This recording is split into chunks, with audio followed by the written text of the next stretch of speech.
Did you know you've been ignoring the real entrance to London Bridge? Ever walked past something historic without realizing it?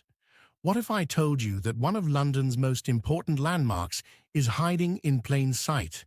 And what if I also told you that the legendary London Bridge is actually the most boring bridge in the city? Let's rewind. London exists because of London Bridge. The Romans weren't just wandering around in togas when they decided, yep, this is the spot. They picked the narrowest part of the Thames, slapped a bridge on it, and boom, welcome to Londinium. Now, forget the dull concrete thing we have today. The real medieval London Bridge was absolutely wild. It wasn't just a bridge, it was a full-blown neighborhood. Imagine walking across the river, inside a city, with houses, shops, and even a church balancing right in the middle. Sure, it wasn't exactly OSHA compliant, but hey, it had character. By the 18th century, though, things got a little sketchy.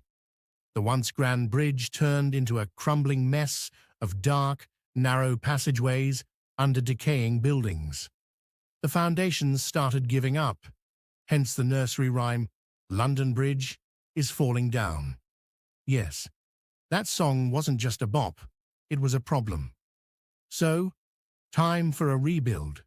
The last real remnant of the old bridge, a pedestrian entrance tucked into the tower of St. Magnus the Martyr Church.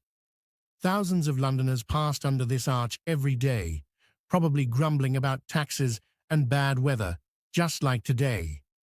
When they built the new London Bridge in 1831, they shifted it slightly to the left because, traffic. You can even see how the old streets line up perfectly with the original entryway and St. Magnus.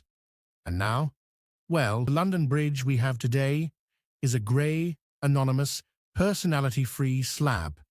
It's so bland that tourists just assume Tower Bridge is London Bridge, because why would anyone expect the birthplace of the city to look like an uninspired hunk of concrete? But you and me, we know better. We know about Magnus, and that makes us the real London Bridge insiders.